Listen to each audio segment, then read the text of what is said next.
Good evening, namaste. Somebody on one of the videos has asked if I could speak about deconstruction.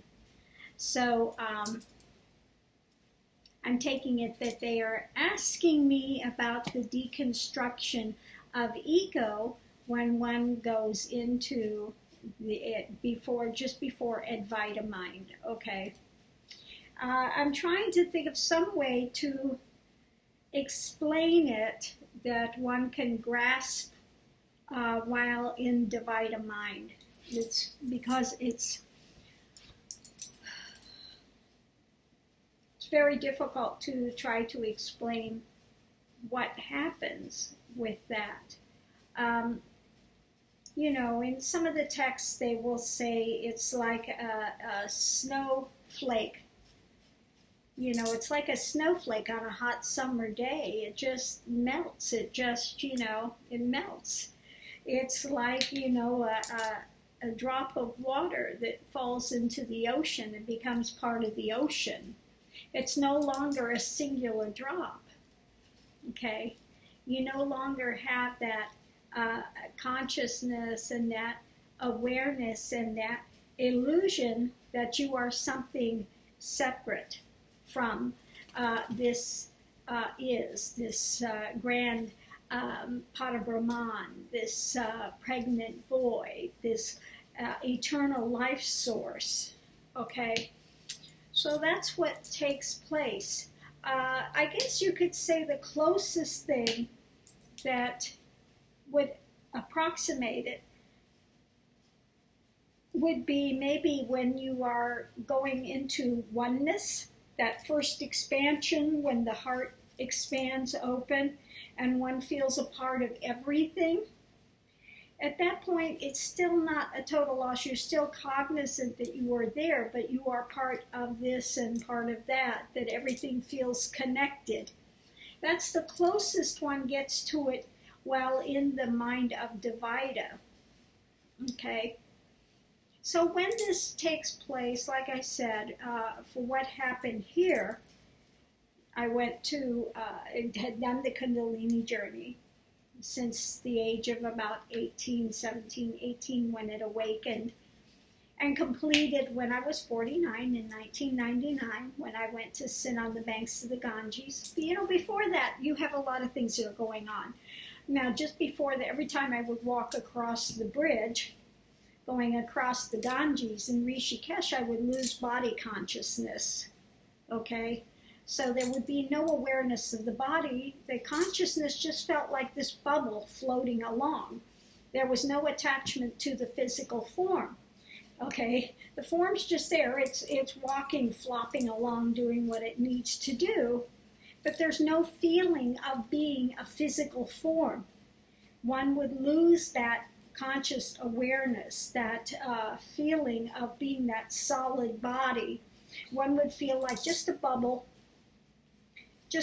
of consciousness floating along across the way. You feel here and you're not here. It's a very expanded state, okay? So you have no idea that this is going to take place. There's nothing that comes up that said, this is the day, there is no way to know the day or time or moment that this is going to happen. You can't say it's going to take X amount of years. It just happens when it happens. So anyway, I got up in the morning, went across the bridge, floating bubble of consciousness, across the bridge. And went to go sit by the Ganges and to do my meditation. And the moment that I sat down, I was drawn into this deep, dark, in this samadhi, okay, where you're not conscious of the world. Everything goes black, everything goes, and this great fear overtakes you at that point because you know that you are on like a precipice. You're compelled to go forward, But it's a feeling like being at the Grand Canyon at pitch black night. There's no moon. You know that big drop is there, you know, and it means your death, but you're compelled to go forward, okay? It feels like that. It's either death or you're going to be possessed. A great terror, a great fear rises up in you. And it happens in a split second that all of a sudden, you know, I've done everything that I can do. There's nothing more that I can do. So on the altar of truth, I lay myself, and this is a sincere prayer from the heart. I mean, just with every fiber of your being saying, you know, on the altar of truth, I lay myself, and God either pulls me through or doesn't, okay? Because again, you don't know what's going to happen. All of a sudden, your vision's lost and you're not seeing with your physical eyes anything, okay? You are so pulled inward, you know, into this other state. You're kind of in no man's land at that point in time, okay?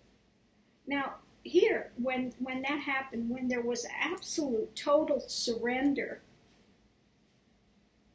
on the part here, all of a sudden, it was like another big shift took place. All of a sudden, it was more real, like I said, than anything you can touch in the physical world. But you're not something that you're seeing because you're beyond, at that point, beyond the five senses. Okay? So this is something that is being experienced as absolute 100% ground of being reality. Okay? And it's absolute life force. I call it the pregnant void. Because while nothing is seen, it doesn't feel devoid, it doesn't feel empty. It's that, you know, they talk about emptiness, but it's not an empty of emptiness devoid as if there's nothing. It's pregnant. That's the only way you can describe it. A pregnant void, absolutely filled, brimming life force, you know, that's beyond time, beyond space, always has been. And that cognition that this is what you are. All the illusion of being that separate persona that was living this life, that had all this baggage, that soap opera, it felt like a soap opera, it ended. I'm not that. I've never been that. I have never been born. I have never died. I am this eternal is. Okay? That's what takes place. So that ego has deconstructed into that reality, the awareness of that reality that one is and always has been, this eternal life force. And there is no death. There never is death. There cannot be death. All one does is passes from one form and out of it when the form is worn out, and then goes to another form or another dimension. Okay? But that consciousness, that awareness will always remain. Okay? It always has been. Okay? So the ego has deconstructed.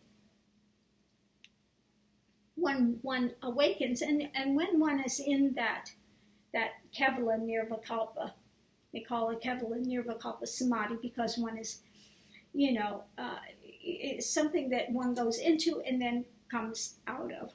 Okay, one goes into it, okay, and is unaware of anything in the physical world that doesn't exist at all. So then one finally comes out of it, and when one is in that state, there is no, it's timeless. I don't know if I was there for moments, for hours, can't tell. Okay, it's timeless. It seems like centuries. Could have been seconds. No idea. Okay, but the eyes open, and then all of a sudden, one's looking around, and the eyes are registering a physical universe.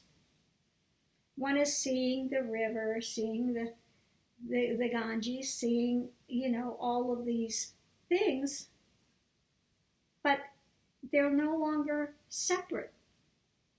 One is simply consciously aware of all of it being that one singular energy, that one singular is, that appears to subdivide because of Shakti. Okay?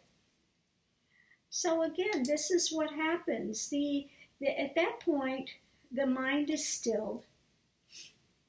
The mind, if it doesn't reroute, if the mind reroutes and starts to go back into motion, at that point, then the ego returns, comes back, okay, and is part of divide a mind. That can happen for some, it depends. If the mind does not reroute, okay, and it stays still, one stays within a nirvikalpa sahaj samadhi. The sahaj is effortless. It's not something one has to sit and meditate to maintain. One says that it's always in a state of meditation without meditating. Why? Because the mind is stilled. Okay? This becomes your normal state. It's the normal state of being. Okay? There's no longer this feeling of being a separate ego, a persona that's looking for something. What is it one needs at that point? They are, this is. That's all of existence. Okay? The power that fuels all of existence. So what is needed? There is no lack. There is no feeling of lack. Okay? So one has entered into a totally different type of a consciousness. There are no longer revolving thoughts going on. Nothing's heard. It's silent. It's still. Stilled awareness. Okay? That's what remains. Life becomes spontaneous. You continue to do the moves that you would do. The prarabdha karma plays out. That karma that you came in to fulfill continues to play out, but it's spontaneous in nature. Okay? One continues to go through the motions that one needs to go through. But there's no judgment about it, no confusion about it. All of those things end with that deconstruction of ego. Okay? When it goes like a drop into the ocean, it becomes the ocean. It's no longer a drop. It's now the ocean. Okay? That's why they say it's the ocean of consciousness. One becomes that ocean of consciousness. Okay? So I hope that's helped you to understand a little bit more about what is that deconstruction of ego that takes place. Okay? It's not a, again, it's very difficult to try to explain what it's like to be within this type of consciousness, because it becomes your normal state of being. Now it's hard to remember, what was it like to be in a revolving mind that's always got this stuff going? It's like a very, very, very long dream, or a nightmare, I could say, that happened long ago. There's no relationship to it any longer. That's gone. Okay? Just doesn't exist. It doesn't exist any longer. Okay? It's very strange, because when that takes place, one knows at that moment when they come out of it, the search is over. The path is ended. And that can be a bit frightening at first, because one has spent lifetimes and lifetimes and lifetimes in this search for God, for that awareness, for that peace, for that liberation. And then when it takes place, all of a sudden, it's like, now what?